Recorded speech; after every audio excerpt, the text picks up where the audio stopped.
Coming up on Arirang News. South Korea is experiencing temperatures well above what's normally seen at this time of the year, with the mercury hitting the highest level in more than 2 decades. Tonight, we take to the streets to look at how the heat wave is gripping Korea. With Japan's planned release of Fukushima water approaching, the South Korean government called on the opposition party leader to refrain from using expressions like nuclear wastewater. This, as they say, the phrase can raise unnecessary public anxiety. Chinese President Xi Jinping tells top U.S. diplomat Antony Blinken that exchanges between nations should be done with mutual respect and sincerity. This during their meeting in Beijing on Monday, with Xi adding, the world needs stable China-U.S. ties.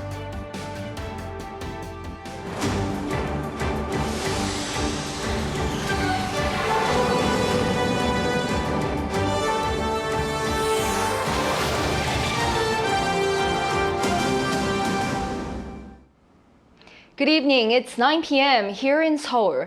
Thank you for joining us on Arirang News. We begin with South Korea being hit by a sweltering heat wave for several days, with Seoul seeing temperatures for June spike to their highest in 26 years. And as our Choi So-young reports, Korea is not the only one that's suffering from scorching heat. For 3 consecutive days, South Korea's main cities, including the capital, have been hit by a heat wave, bringing much higher temperatures than usual. On Monday, the daytime high in Seoul reached over 35 degrees Celsius, surpassing the highest temperature recorded for the city in June since 1997. I feel very weak from the heat as the temperature has been rising too high. But wearing short clothes at night, it feels very cold as I switched on my air conditioner earlier than last year because of the heat when I was sleeping. It's so tough and very challenging. I'm worried because I think this is the start of the summer and they say the temperatures will reach as high as 40 degrees Celsius due to abnormal weather. That's why I'm concerned. The government issued a heat wave warning on Sunday for Seoul and major western cities such as Daejeon and Gwangju, which are also experiencing temperatures around 35 degrees. Officials said the extreme heat was being caused by the airflow from a migratory anticyclone. Today, the migratory anticyclone is shifting away from northeast South Korea, bringing clear skies and hotter temperatures due to a southward airflow. As air flows in from the south, temperatures will rise even further, leading to hotter weather conditions. According to the Korea Disease Control and Prevention Agency, the estimated number of deaths due to heat-related illnesses this year has come earlier by over a month compared to last year. As of last Saturday, a total of 104 heat-related cases have been reported, which is 20 more than the same period last year. Not only in Korea, but also around the world, various countries have been experiencing an early heat wave in mid-June. The heat is causing a rise in related fatalities, including 54 deaths reported over the past 3 days in northern India, where temperatures have reached 40 to 45 degrees Celsius on consecutive days, accompanied by extreme weather events such as storms. It is expected that the early summer heat, with temperatures around 30 degrees Celsius, will continue in South Korea throughout most of June. The early summer heat in South Korea is expected to break today, with rain forecast from tomorrow until Thursday. Choi So-young, Arirang News. President Yoon, who has now embarked on his trip to Paris, will make a high-profile presentation tomorrow in support of South Korea's bid to bring the World Expo 2030 to Busan. A summit with his French counterpart Emmanuel Macron is scheduled next before a state visit to Vietnam. Our top office correspondent Kim Do-yeon reports. After much anticipation, the top office finally confirmed that President Yoon will make his speech to the General Assembly of the Bureau International des Expositions in Paris on Tuesday in English to boost Busan's bid for 2030 World Expo. While it was already announced that Yoon would be in Paris for the BIE meeting, his office has refrained from confirming direct involvement from the president. But with Saudi Arabia's Mohammed bin Salman attending the BIE to push the top office decided not to hold back anymore. The 30-minute presentation is regarded as one of the last opportunities for bidders to convince BIE's 179 member states. The top office also said the presentation will, quote, fill the 30 minutes allotted to it without a dull moment.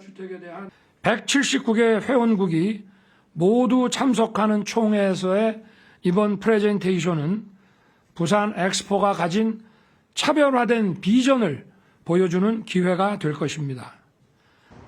Experts say the president's involvement boosts Busan's chance to win the bid. When members decide where to host the Expo, the most important factor is how much that city wants it. President Yoon giving the presentation himself shows Busan's strong will to become the host for the 2030 World Expo, so it gives Busan a strong advantage. The president will be the final speaker following Gangnam-style singer Psy, academics, as well as big-name entrepreneurs. Karina of K-pop girl group aespa and soprano Josumi will take part virtually. Meanwhile, President Yoon wrote an op-ed in French newspaper Le Figaro last week to share his vision of Seoul-Paris ties.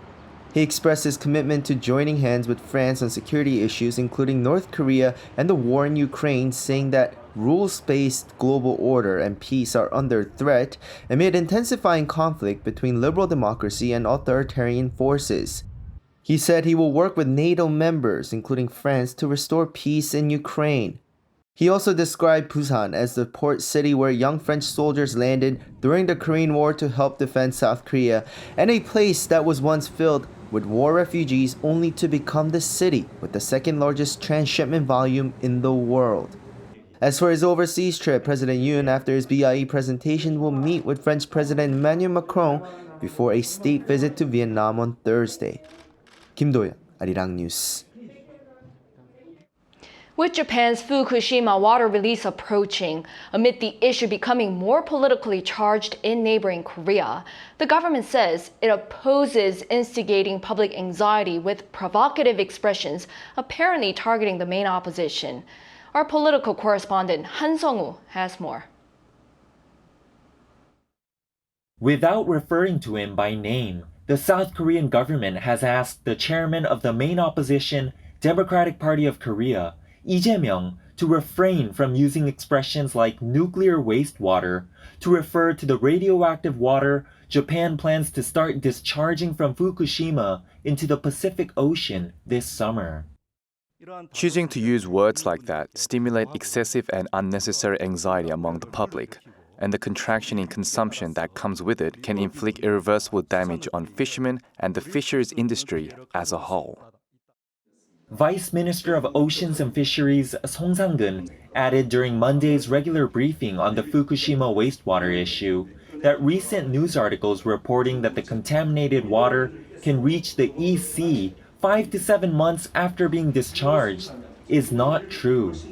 His words were echoed by the head of Seoul National University's Research Institute of Oceanography, Cho Yang-gi. Due to the large-scale circulation of seawater, it's estimated the radioactive water released from Fukushima will reach the waters of South Korea in about 10 years if it moves along the ocean currents. But should the wastewater reach the coastal waters of Jeju in 7 months, as suggested by the Helmholtz Association of German Research Centers in Germany, Director Cho said that the concentration levels of the radioactive material there would be 1 trillionth of the levels found near the shores of Fukushima. We're interpreting it as the near equivalent to the concentration levels of a drop of ink dropped into the Han River that is completely diluted after being dispersed underwater. Data from the Korea Customs Service, meanwhile, showed that South Korean imports of Japanese seafood, in terms of amount, plunged by more than 30% last month compared to May of last year, likely in large part due to contamination concerns, as the Fukushima wastewater release approaches. In response to such concerns, the government and the ruling People Power Party agreed during a policy consultation meeting on Sunday to increase the number of sites testing seawater radioactivity levels from the current 92 locations to 200. Han Sung-woo, Arirang News. Across the border in North Korea, a key political conference there this past weekend made a rare admission of failure with regard to its recent space attempt. And the meeting ended without a speech from its leader Kim Jong-un, something the South Korean government said was very rare. Our Bae-eun-ji has more. On May 31st, a North Korean rocket carrying a military spy satellite crashed into the sea soon after liftoff. The failed launch was described as the most serious failure by the North at the ruling party's latest key meeting. The North state media said Monday that the officials responsible for the launch were criticized and were told to analyze the cause of the failure so that a military reconnaissance satellite can be successfully launched in the near future. One expert told Arirang News that it's not typical for the regime to admit failure and suggested two possible reasons as to why the North may have done this. Firstly, because it's obvious that the launch failed, as South Korea has already retrieved parts of the rocket and the information might have leaked to the North Korean public. And secondly, it needs North Korean scientists to take risks in order to make the regime's space program successful. He said this is what makes the Kim Jong-un regime different from the previous one. Kim Jong-un is a little bit more aware that these things aren't always going to go smoothly, and he's willing to admit that. And that should help, in the long term, that should help the program be more successful. Another thing to know from the three-day ruling party meeting in Pyongyang was that it ended without a speech from its leader Kim Jong-un, even though he was present. The South Korean government said this is very rare and noted that it was the first time that Kim has not delivered a speech at a party plenary session. In a press release, the Unification Ministry assessed Monday that the regime appears to be showing a lack of confidence in carrying out its plan. It's hard to tell why exactly Kim Jong-un did not deliver a speech. But we're assuming that it was probably difficult for him to come directly to the front, given that the satellite launch failed and that there haven't been many accomplishments in various fields, including the economy. The ministry also said it's likely that the North will continue to carry out provocations throughout the rest of this year. Bae-eun-ji, Arirang News.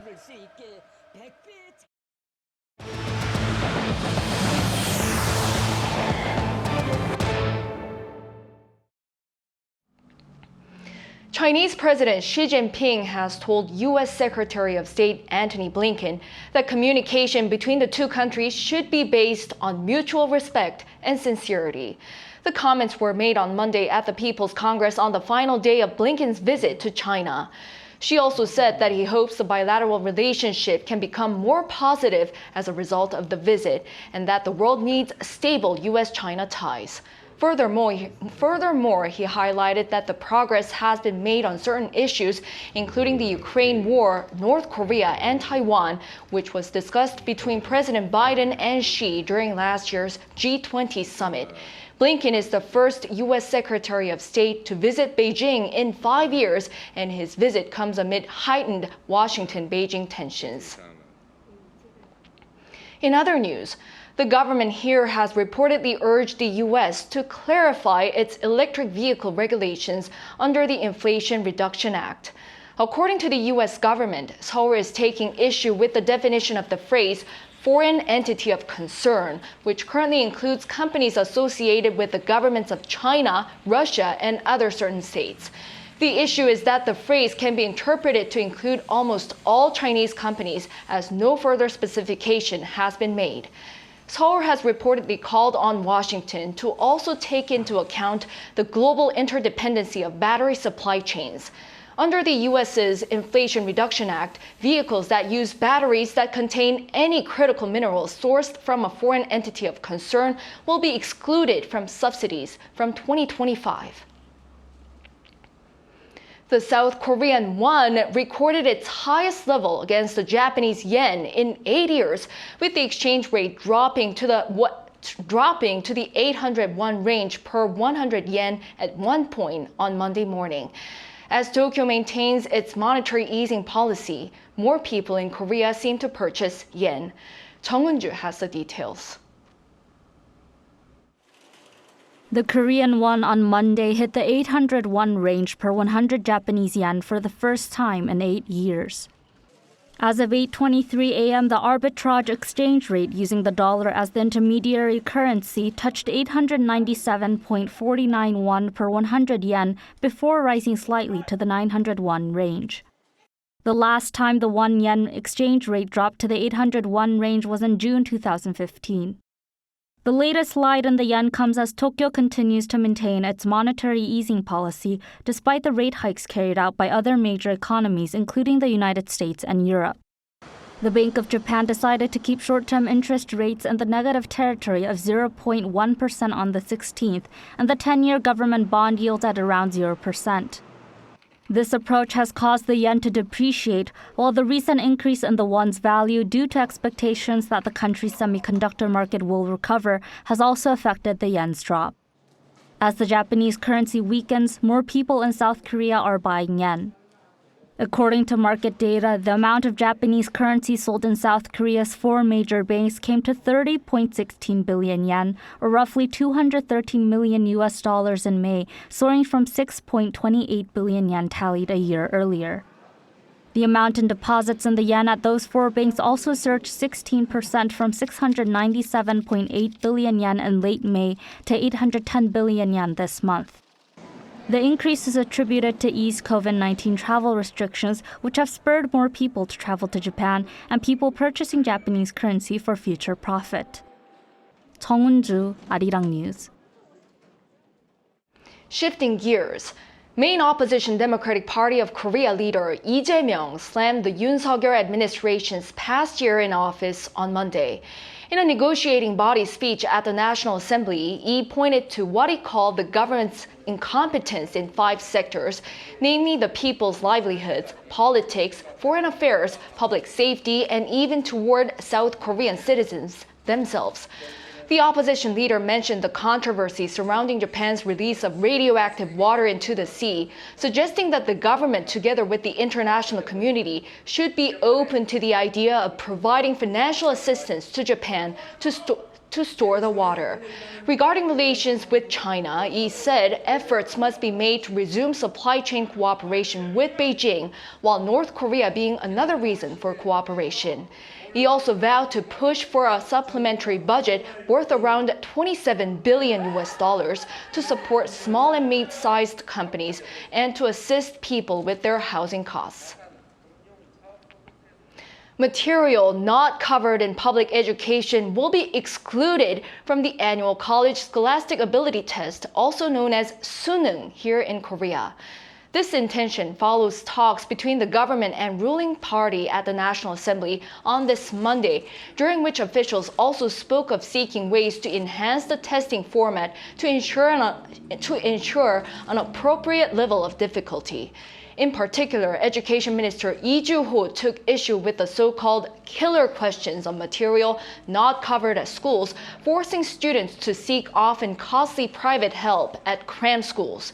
Separately, the ruling People Power Party and the Yoon administration also agreed to keep open autonomous private foreign language and global high schools, whose status was set to be stripped starting in 2025 in line with plans by the former Moon administration. In other news, the cause hasn't been clearly identified, but honeybees have been disappearing in South Korea. For farmers of melons and strawberries, this has posed difficulties in pollination. But farmers here in the country have found a way to use the common carder bee for pollination, especially for melons. Yoon has the details. This is a honeybee farm in Iksan City, Jeollabuk-do Province. Last year, this farm sold 80 hive boxes of pollinating honeybees. But this year, the farm is struggling not only with bee sales, but also honey collection. We've tried different bees to collect acacia honey, but it was unsuccessful due to damage from the climate and ticks. Farmers have been trying to find alternative ways, but melon farming, which needs pollinating bees, has struggled. Honeybees are twice as expensive as last year and are difficult to find. The latest solution that farmers have found is using a species of bumblebee called the common carder bee. Results so far have been better than what farmers had expected. With honeybees disappearing, we tested pollination with the carder bees. Surprisingly, there has been no difference. Research by the Rural Development Administration showed similar findings. But what was key is the number of bees and hive boxes. For example, a 660 square meter melon farm should only use 2 hive boxes and 150 to 200 carder bees. With the decrease in the number of bees, we are trying to develop new ways to more efficiently use a smaller number of bees for farming. No clear reason has been identified behind the disappearance of the honeybees, and it seems unlikely that this problem will resolve itself anytime soon. Alternative ways will need to be researched, of which the first step has been to use the different species of bees that are available. 이은진, Arirang News. Researchers here are exploring the realm of blind locomotion in robots, which they believe may facilitate disaster missions where vision may be limited or absent altogether. Kim Jung-sil has more. A four-legged robot wearing an eye patch walks up the stairs. This dream walker is unable to see as it has no cameras or laser imaging detection and ranging lidar sensors, but still it moves effortlessly. The robot can manage all different kinds of movements even though it only has inertial and joint sensors attached to it. The newly developed robot moves by imagining terrain information, made possible because 1,000 robots practiced movements through reinforcement learning in various simulated environments. The developed technology can be also directly applied to various types of robots. There are differences between hardware and simulation, but we train the robots in various environments. The Dreamwalker robot operates by determining which of the previously learned environments is similar to any road surface it encounters for the first time. The reaction speed is also very fast at 1,000th of a second. The robot can be initially confused when entering new surroundings, but it will imagine the most similar environment among everything it has learned so far, and will transfer control inputs that fit the environment it surmised. The research team hopes the developed robot will be utilized to perform missions in disasters such as fires, as it can walk stably without being affected by external conditions. Kim Jung-sil, Arirang News.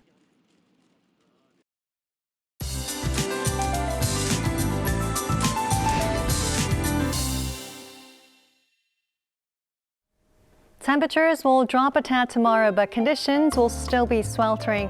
For Seoul, daytime highs will drop by about 5 degrees to 30 degrees Celsius. For the south of the country and the surrounding regions, light showers are in store. As for the amount of rainfall, Jeju Island will see 10 to 40 millimeters. Southern regions will see 5 to 20, and Chungcheongbuk-do province can expect about 5 millimeters. Although the amount of rainfall will be fairly trivial, gusty winds will follow at times. Along with spotty showers and hot temperatures, intense UV radiation is in the forecast.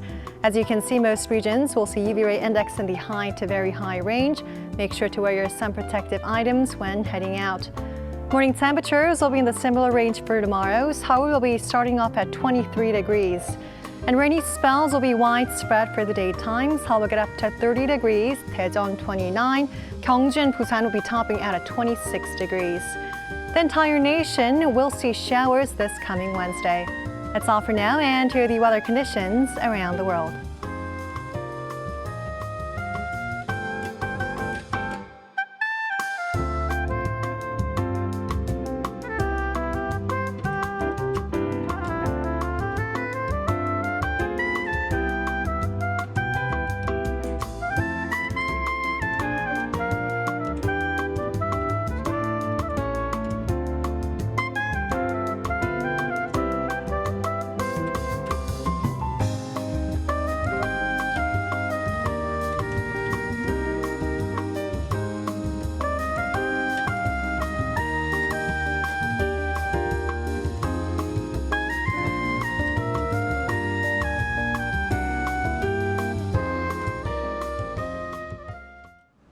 That is all for tonight's newscast. Thank you for watching. We'll be back tomorrow with the latest news. Hope everyone has a great start of the week.